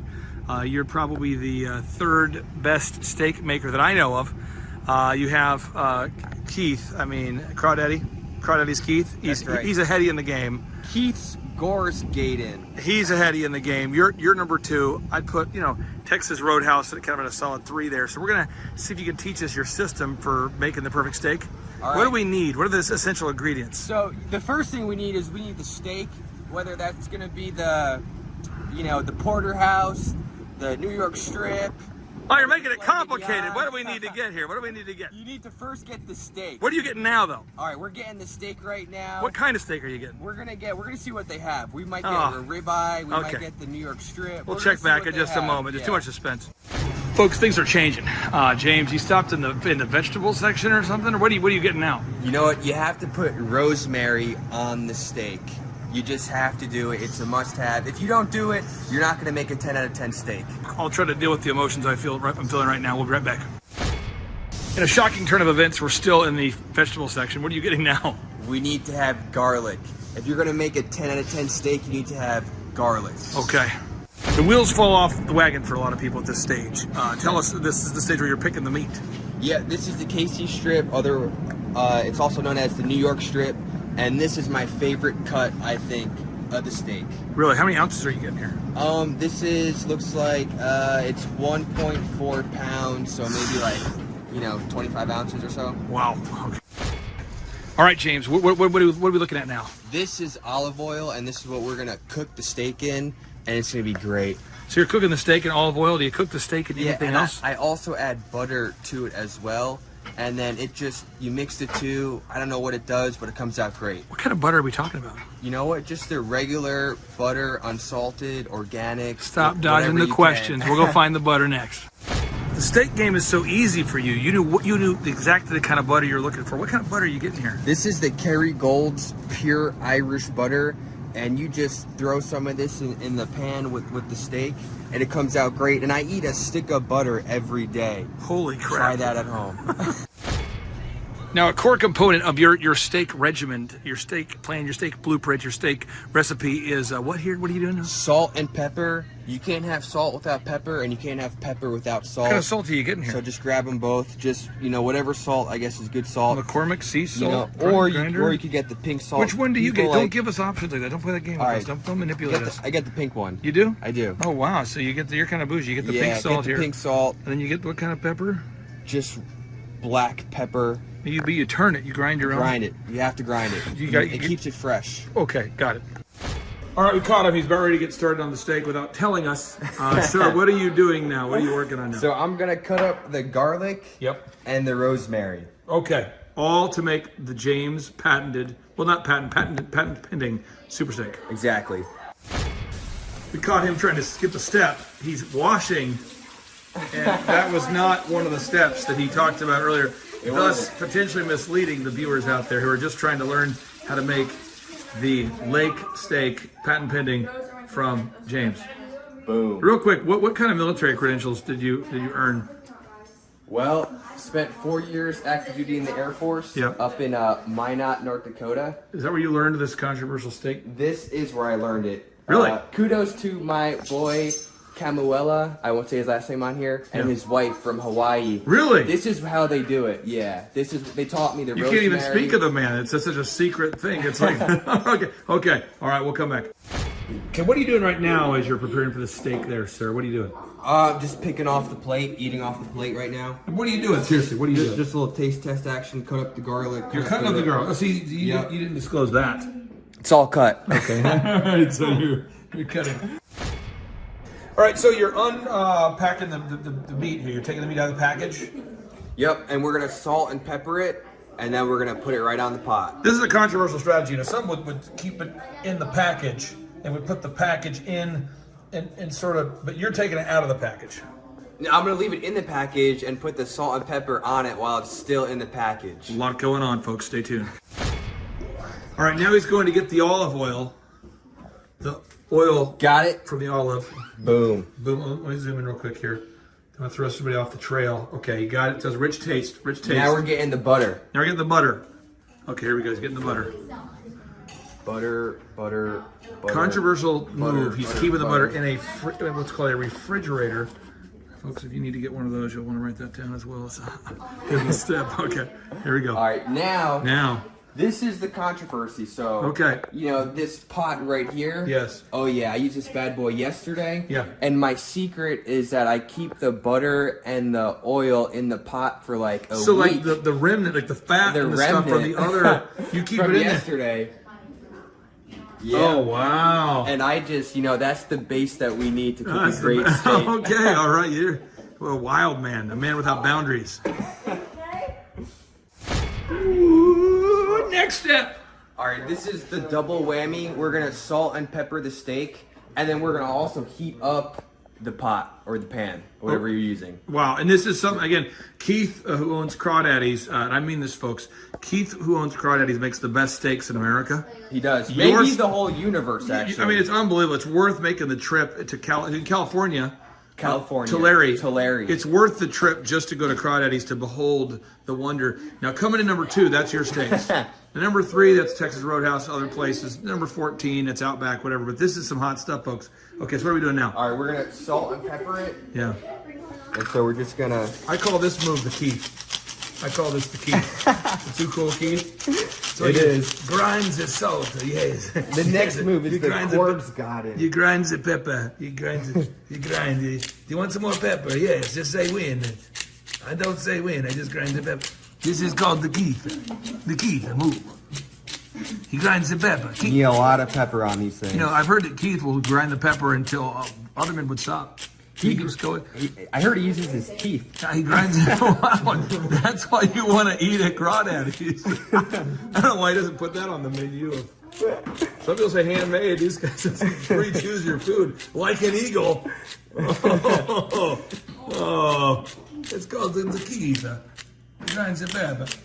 Just... You're doing right there. All right. It's poetic. Okay, what are you doing now? What are you doing? Now we're gonna wait for this to heat up. Oh, it looks pretty good. Looks pretty good? Looks pretty good. Are you gonna eat it right now or are you gonna cook it first? We're we're gonna cook it. Okay, I'll write that down. That's a good step. We're gonna cook it. We're gonna let this heat up for just another minute or two. Yep. And then we're gonna toss it on. And then we're gonna turn on this fan. Otherwise, the fire alarms are gonna go off crazy. That's and your specialty. That's my specialty. That's what everyone knows me for. Setting off the fire alarm. Fire alarm, James. I always catch this guy moving in an extra step, sneaking in a step. What's the next step you're doing? We're gonna add some butter. Add some butter. Add some butter. Okay. And a little bit of olive oil. A little bit of olive oil. But yesterday, when you didn't have the funk from the night before, you just started with the olive oil. That's what I started with the olive oil. So day one can be like the roughest day of your steak process. Day one's always rough. Day 5, how's that going? Day 5 is great. Why do you ever replace the stuff? You know what? I'm starting to not. So you know. So we've reached a record of 2 weeks now. Oh and my it's gosh! going pretty Wow. good, but you know, Okay. that's somewhere else. There you go. All right, let me get a fork real quick. Now, this is an official fork. This is an Air Force approved fork. 3 little Would forks Keith use on a it. fork like this, or? You know what? I think Keith's fork just got 1 point on it. Okay, I don't know. You think General Flynn would approve of what you're doing here? I think he would. Yeah, let's put it in there. Right? Okay, it's in there. There's one. One. Okay. He's running two. Oh, two. Oh, And then both here's are in. the second one. Now, what are you doing? What are you doing now? What are you doing now? What's going through your head? Tell us. And then now we're gonna salt and pepper Yep. this side of the steak. While it's cooking. While it's cooking. This is controversial. Risking life and limb. You're doing the Keith. Grinds the pepper. Grinds the salt. This is what Keith. If you go to Crawdaddy's, you're gonna notice that Keith will do it better than what you're doing now. He does. Only because it's the best in the world. But you're number 2. It's good here. Just getting in here, looking at the. Are you burning yourself? Are you okay? You know you're doing good when you're getting burned. Oh, okay, that's how you That's know. the secret. That's what you need to know. Okay. All right. And then we'll put some salt on it. Oh, wow. How are you going to cook this thing? You cook it for 2 hours or a week? Or what are you doing? How do you know when you're done? You know what? It's different No? for the size of the piece. Okay. And I always try to eye it down because it's like, you know, it's an instinct thing. It's an instinct. Because there's no rule. You couldn't write down the rule. You Okay. can't. Yeah. And then now I'm going to add the rosemary. Rosemary. It just goes right in there. Oh, wow. And the garlic too. Come on. And Incredible. You just. Oh, yeah, you can smell that, right? I mean, you let this thing cook for like an hour or 10 minutes. Give us some sort of time. Maybe like 4 to 6 minutes on each side. 46 minutes? 4 to 6 minutes. Oh, a lot of controversy there. Some people thought on each 46. side. And yeah, you're doing good after that. Look at what you're doing here. Then you start to smell the rosemary, the garlic, and the steak. Folks, put your nose against the camera. Right. Put your nose against the screen, folks. If you're watching online, put your nose against the screen and sniff in. Just take it in. Smell, folks, smell the screen. Put your nose on the screen. Smell the smell. Smell the smell. And then I close that lid up. Oh. And then I, pace around for 4 minutes, 5 minutes, and then check on it. You draw a crowd. I mean, I've noticed there's a lot of women showing up to watch you do this. It's the second best steak in the world. James, the game is afoot. All right, here we go. We're getting ready. All right, we're still waiting. It's a foot game. You know what? Before I flip it, I like to see the top of the steak. And if it's still red, it's not ready to flip. Okay, still red. Yeah. You're looking for non-red. Looking for non-red. Getting into crunch time here, folks. You can feel the tension. You can feel people are sniffing their screens right now. You can feel the energy. People are gathering around to see what's going on. We're almost there. This is what we call the lake steak, a product of James. Something that's almost as good as what Too Cool Keith at Crawdaddy's. But Tulare, I mean, I'm telling you, I'm honest, it's the best steak I've ever had. I had their steak, I had their lobster thermidor. Yeah. It was a lobster tail that was literally this big. It had to be like 2 pounds. And it was the best thing I ever ate in my whole life. And for the price, I mean, it's incredible. I mean, you would think it would be $2,000 or $4,000 for this. No, it's not. But no, it's great. It's really, it's economical, it's affordable, it's worth the trip. I mean, you can buy a ticket to fly out to Tulare, have the steak, and but if you can't do that, what do? You do the James move here. This is the number 2 best steak in America. I'm zooming in here, I'm watching bubbling, stumbling, rumbling, looking to see what's happening here. Oh, here we go. Starting to see it. Do you feel like it's done, or how do you feel? You just look at it, and then I think to myself a couple of things. I noticed that you've been bending the knees while doing this. Is this part of the process? You bend the knees? Is that part of the you bend the knees? Okay. We're just waiting. Just waiting. Just waiting. Okay, here we go. Game time. All right, I think it's time to flip them. We're gonna take a look. Usually when you grab the top of the pan and it's hot and it burns, that's probably around the time that you cook it. Burn your hand. Yeah. You know, it's done. Oh yeah. Wow. Here we go. And then you just Are you gonna cook it some more, or what are you doing now? flip it, but you see the top of them, Yep. a nice crisp on top. Look at that. This is That's what we want right there. incredible stuff right here. Only Keith does a better job. Only Keith does a better job. And we believe that General Flynn may approve of this strategy. Right. It's good stuff. It's good stuff. Okay. Here we go. Hey, we're back. What do you do now? We're gonna check to see how the other side looks, and I always eye this thing down. And it looks like this. I think you got it. I think you might have it. So maybe another minute. Another minute. Another minute. Another minute. Okay, got it. Davis, what do you think? What do you think about this action? Do you agree? Davis, do you agree? Davis agrees. All right. What are we doing now? We're gonna take the steaks off, and we're gonna let them sit for like 2 minutes about. Okay. And then we'll cut them. Then we'll cut them open. Here we go. There it is. There it is, baby. That is how it's done. All right, James, what is the next step? It's the moment of truth. We're gonna see how this thing came out. Okay, let's look at it. Here we go. Oh, this is incredible. This is So nice. I haven't felt these emotions since being at a funeral or a wedding. It's That's just like how- a tornado. You it's know what I mean? great. It's just so. It's like you're at the funeral of a great man, but you're at the wedding for great people. It's just that's an emotional tornado. That's right. I'm So not ready for it. I love it. So I like to cut it open and Yeah. just be nice and pink and juicy Oh inside. yeah, that thing could just run off the table. That yeah. could just run off the table. And That this thing is- is- that cow still talks. That's a talking cow. That thing still moves. That's how you know. That's incredible. And then you eat it, or do you carry it around in your pocket for a week or two, or what do you do? What's your? Well, you go right to the dinner table with this bad boy and you eat it. Well, that's the final step, folks. You eat until morale improves. Thank you, James. I appreciate it. Thank you, Clay. You're a Thank you, legend. Keith. Thank you, Keith, for inspiring this video. No one's better than Keith. Crawdaddy Keith, baby. Crawdaddy's Keith, Tulare, California. You got to go there. Boom. Happy birthday to you. Happy birthday to you. Happy birthday, dear Mariah Joey Havana. Happy birthday to you. Woo! Blow out the candles. Blow out the candles. Blow them out. Nice, nice. Okay. Here we go. This song goes out to my main man Keith. I met him up in Tulare. He's the owner of Crawdaddy's. Wouldn't shut down during the quarantines. Like a real American, he's rocking those jeans. Owns a restaurant and he sings. Every single minute is karaoke. Makes his own wine like Devin Nunes. Crawdaddy's is what it's called. Got enough food for all of y'all. For all of y'all? For all of y'all. Yes. Oh yes, it's time to rise and grind. Oh yes, before the rooster crows. Oh yes, it's time to rise and grind. Oh yes. All right, we're here with Devin Nunes. Devin, what's the name of the restaurant we're at here, sir? Crawdaddy's. We're at Crawdaddy's in Visalia. Crawdaddy's. Come early. They have the second floor. It's quiet. If you just want to have a quiet dinner, they have great food here.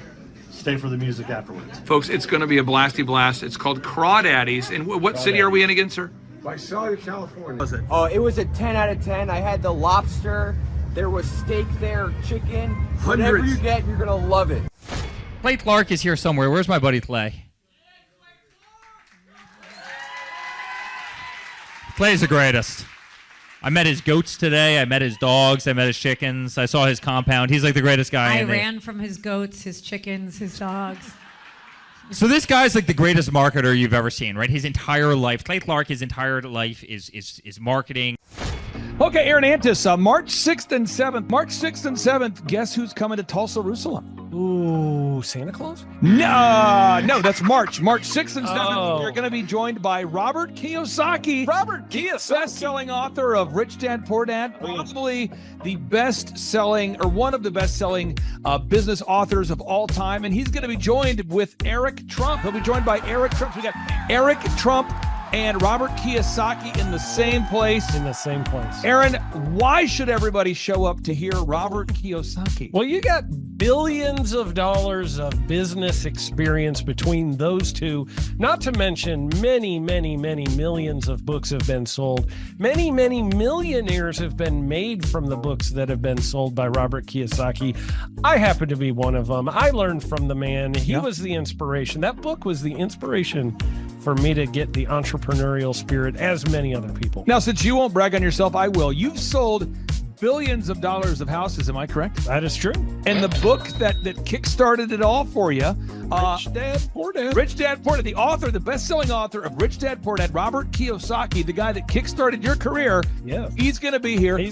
I'm pumped. And now Eric Trump, people don't know this, but the Trump organization has thousands of employees. There's not 50 employees. The Trump organization, again, most people don't know this, but the Trump organization has thousands of employees. And while Donald J. Trump was the 45th president of these United States and soon to be the 47th president of these United States, he needed someone to run the companies for him. And so the man that runs the Trump organization for Donald J. Trump, as he was the 45th president of the United States and now the 47th president of the United States, is Eric Trump. And so Eric Trump is here to talk about time management, promoting from within, marketing, branding, quality control, sales systems, workflow design, workflow mapping, how to build. I mean, everything that you see, the Trump hotels, the Trump golf courses, all their products, the man who manages billions of dollars of real estate and thousands of employees is here to teach us how to do it. You are talking about one of the greatest brands on the planet from a business standpoint. Right. I mean, who else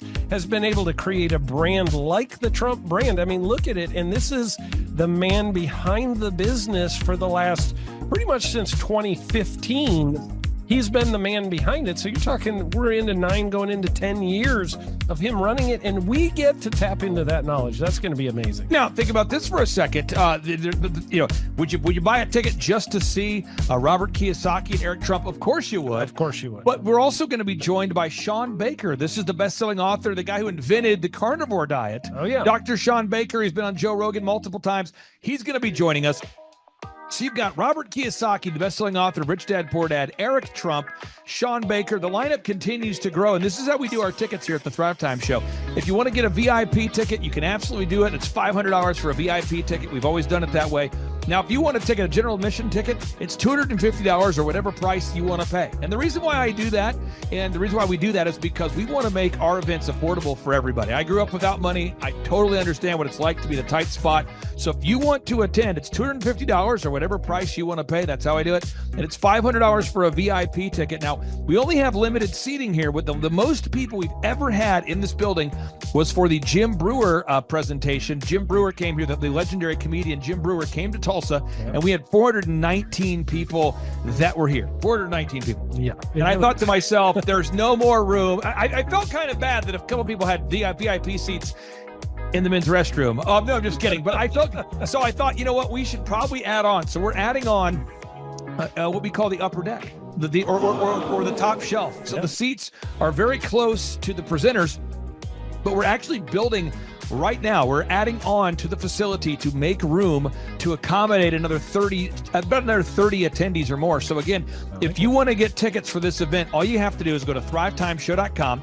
Go to thrivetimeshow.com. When you go to thrivetimeshow.com, you'll go there, you'll request a ticket, boom. Or if you want to text me, if you want a little bit faster service, you say, I want you to call me right now.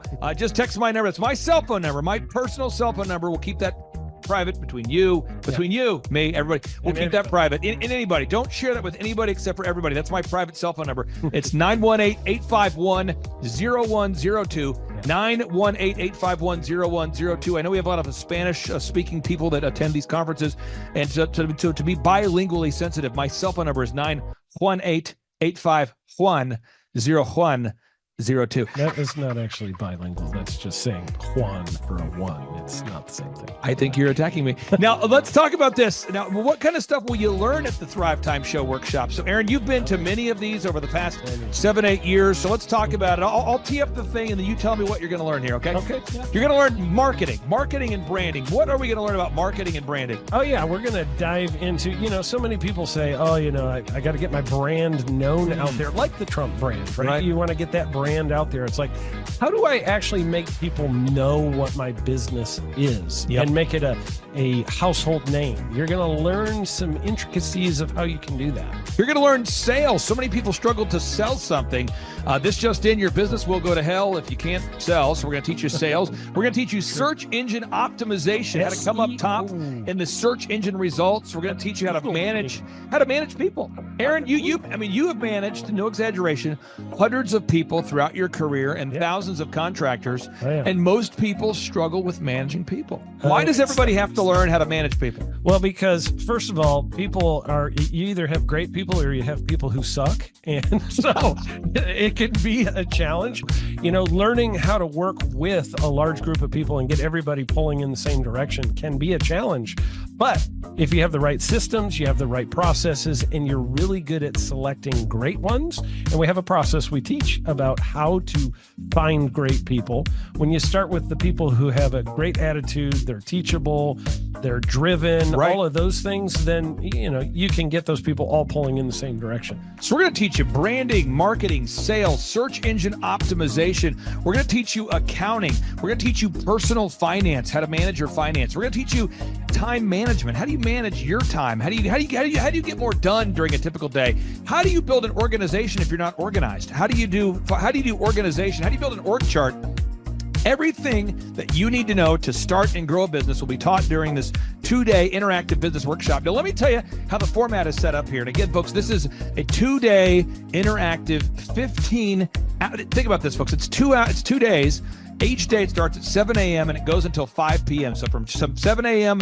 to 5 p.m., 2 days. It's a 2-day interactive workshop. The way we do it is we do a 30-minute teaching session, and then we break for 15 minutes for a question and answer session. So, Aaron, what kind of great stuff happens during that 15-minute question and answer session after every teaching session? I actually think it's the best part about the workshops, because here's what happens. I've been to lots of these things over the years. I've paid many thousands of dollars to go to them. And you go in there and they talk in vague generalities, and they're constantly upselling you for something, trying to get you to buy this thing or that thing or this program or this membership. And you leave not getting your very specific questions answered about your business or your employees or what you're doing on your marketing. And what's awesome about this is we literally answer every single question that any person asks, and it's very specific to what your business is. And what we do is we allow you as the attendee to write your questions on the whiteboard. Yep. And then we literally, as you mentioned, we answer every single question on the whiteboard. And then we take a 15-minute break to stretch and to make it entertaining when you're stretching. This is a true story. When you get up and stretch, you'll be greeted by mariachis.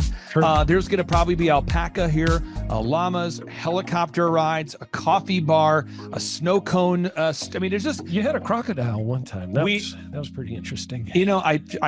I should write that down and actually do that. Sorry for that one guy that we lost. The crocodile, we duct taped its face so that we duct taped. No, it was a baby crocodile. And it was duct tape. Yeah, duct tape around the mouth so it didn't bite anybody. But it was really cool passing that thing around and I should do that. We have a small petting zoo that will be assembled. It's going to be great. And then you're in the company of hundreds of entrepreneurs. So there's not a lot of people in America today.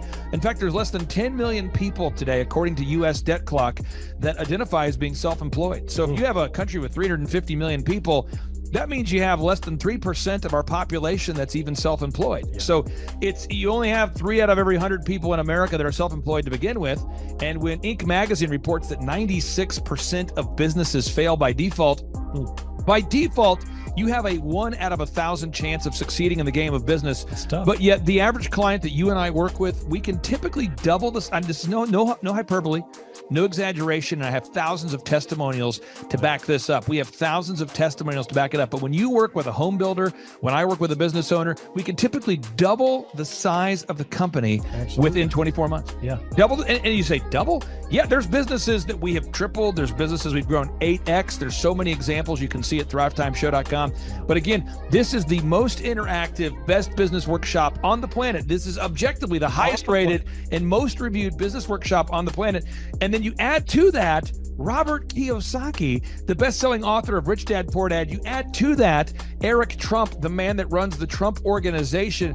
You add to that Sean Baker. Now you might say, but Clay, is there more? I need more. Well, okay, Tom Wheelwright is the wealth strategist for Robert Kiyosaki. So people say, Robert Kiyosaki, who's his financial wealth advisor? Who's the guy who manages, who's his wealth strategist? His wealth strategist, Tom Wheelwright, will be here. And you say, Clay, I'm not going to get a ticket unless you give me more. Okay, fine. We're going to serve you the same meal both days. True story. We cater in the food, and because I keep it simple, I literally bring in the same food both days for lunch. It's Ted Escondido's, an incredible Mexican restaurant. That's going to happen. And Jill Donovan, our good friend, who is the founder of Rustic Cuff.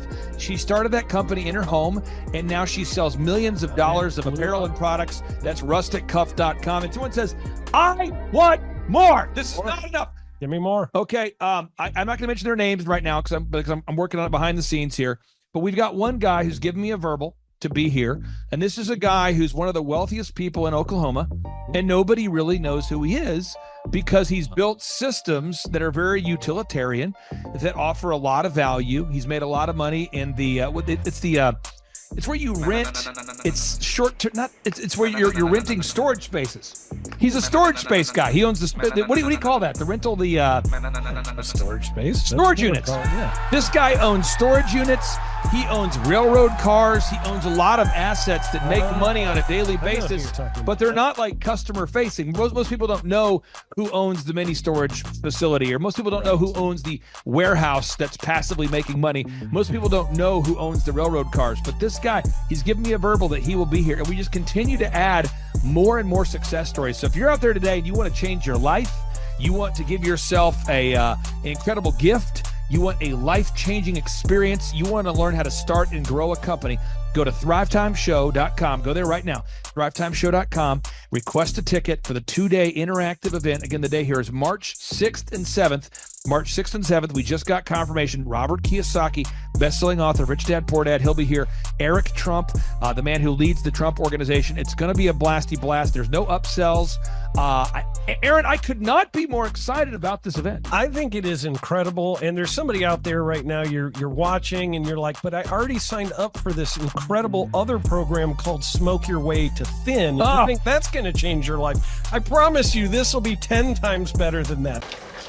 Looks like I picked the wrong week to quit smoking. Don't do the Smoke Your Way to Thin conference. That is, I've tried it. Don't do it. Yeah, chain smoking is not a viable. I mean, it is life-changing.